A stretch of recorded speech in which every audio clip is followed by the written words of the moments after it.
Hello guys, कैसे हैं आप सब। मैं आज फिर एक सच्ची घटना को लेकर आया हूँ। ये कहानी चाइना की है। चाइना की एक ऐसी अनसुलझी घटना जो आज भी एक मिस्ट्री है। रात का समय था।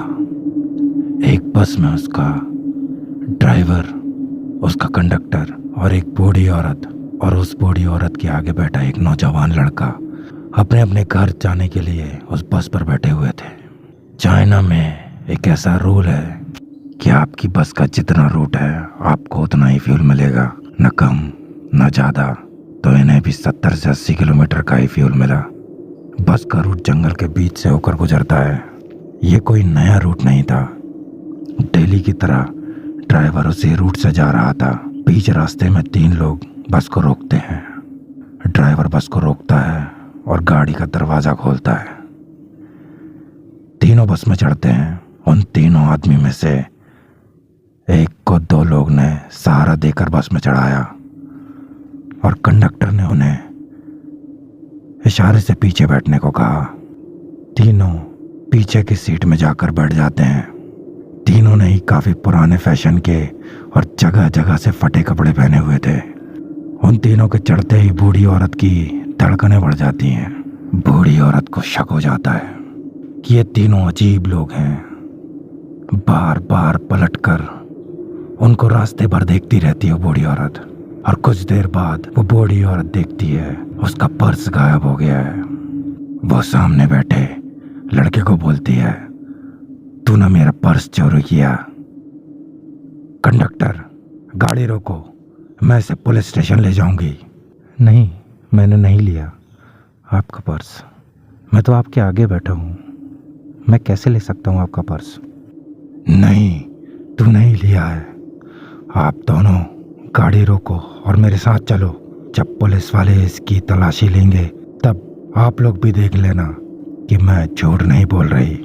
दोनों ने समझाया बूढ़ी औरत को, लेकिन बूढ़ी औरत कहाँ मानने वाली थी। वो तो बस ड्राइवर और उसके कंडक्टर की भी कंप्लेन करने को बोलती है कि यदि तुम दोनों ने गाड़ी नहीं रोकी तो इसके साथ मैं तुम्हारी भी कंप्लेन कर दूंगी, तुम लोग भी इसके साथ मिले हुए हो। लेकिन जब बस कंडक्टर और ड्राइवर को समझ आ गया कि ये बूढ़ी औरत नहीं मानेगी तो उन्होंने सुनसान इलाके में ही गाड़ी रोक दी और बोला, जाओ।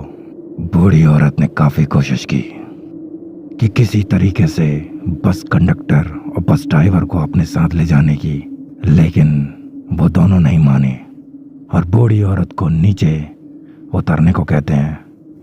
नीचे उतरो। फिर बूढ़ी औरत उस लड़के को लेकर नीचे उतर जाती है और बोलती है, बेटा, मैंने तेरी जान बचा ली। जान बचा ली? हाँ। वो जो 3 आदमी बीच रास्ते में चढ़े थे ना, वो इंसान तो नहीं थे, क्योंकि मैंने देखा था उनके पैर नहीं थे और एक अजीब सी स्मेल थी बस में उनके चढ़ने के बाद। और मैंने इसलिए चोरी का बहाना बनाया ताकि हम उस मुसीबत से निकल सकें। मुझे पता है तूने कोई चोरी नहीं की। बूढ़ी औरत कहती है, चलो पुलिस स्टेशन चलते हैं, कहीं ड्राइवर और कंडक्टर के साथ कुछ गलत ना हो जाए। उससे पहले पुलिस वालों को सब बताते हैं।